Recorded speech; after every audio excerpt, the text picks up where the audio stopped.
Tugas presentasi agama Islam nama Muhammad Umar Dhani kelas 11 Tu 3 Abes 22 materi kondisi Islam pada era modern. Masa modern dalam sejarah Islam dimulai dari tahun 1800 Masehi hingga sekarang. Periode ini diawali dengan kondisi yang memprihatinkan di mana dunia Islam mengalami kemunduran total sementara bangsa Eropa mengalami kemajuan pesat dalam ilmu pengetahuan teknologi dan militer. Keterpurukan kerajaan besar seperti Safawi dan Mughal hancur dan banyak negara muslim jatuh ke tangan penjajah.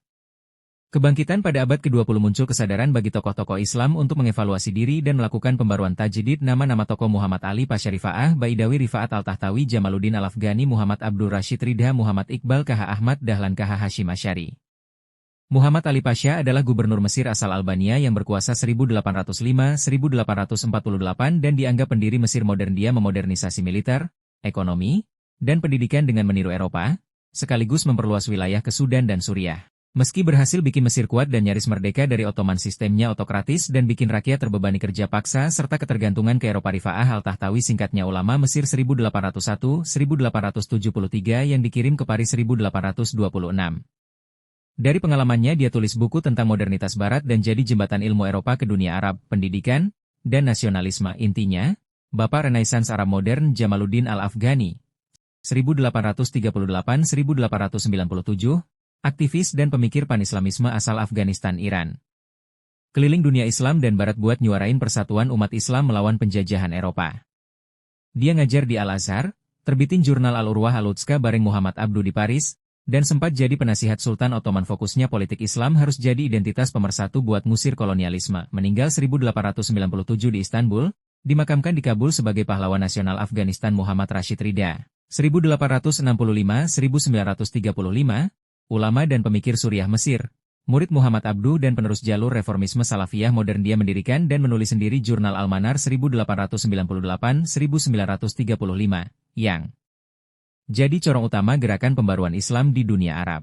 Fokusnya, kembali ke Al-Quran dan Sunnah, tolak taklid buta, dan gabungkan ilmu modern dengan Islam buat lawan kemunduran umat terhadap nasionalisme sekuler.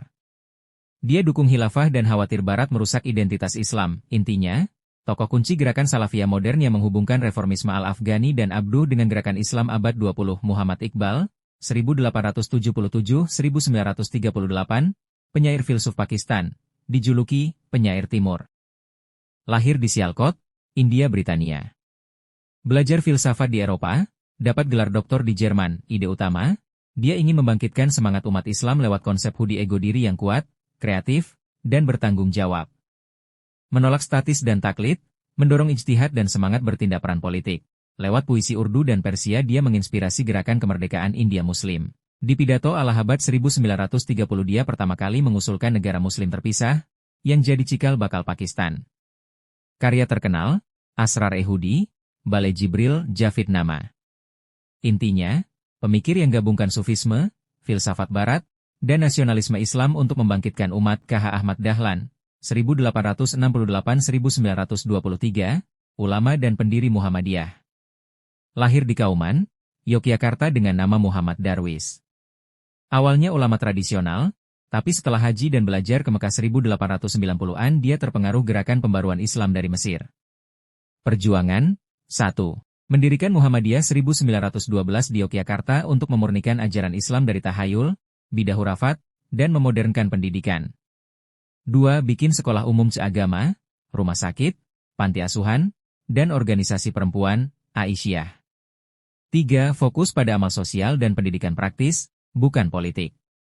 Pemikiran, kembali ke Al-Quran dan Sunnah. KH Hashim Asy'ari, 1871-1947, ulama besar Nahdlatul Ulama dan pahlawan nasional Indonesia.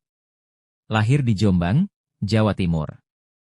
Belajar di pesantren dan Mekah, berguru pada ulama Hijaz. Perjuangan 1. Mendirikan pesantren Tebu Ireng 1899, jadi pusat pendidikan pesantren tradisional terbesar di Jawa. 2. Mendirikan Nahdlatul Ulama 1926 sebagai wadah ulama tradisionalis Ahlus Sunnah wal Jamaah untuk menjaga tradisi dan melawan gerakan yang dianggap menyimpang. 3. Mengeluarkan resolusi jihad 1945 yang menyerukan melawan penjajah Belanda. Fatwa ini memicu pertempuran 10 November di Surabaya. Kesimpulan-kesimpulannya, tokoh Islam zaman modern bertujuan mengembalikan kembali kejayaan umat Islam yang tertinggal dari Barat. 3 poin utama adalah Purifikasi memurnikan ajaran Islam dari tahayul dan kembali ke Al-Quran serta hadis ijtihad membuka kembali pemikiran kritis agar Islam relevan dengan sains dan teknologi modern perlawanan melawan penjajah melalui persatuan politik pan-Islamisme dan pembaruan sistem pendidikan. Terima kasih.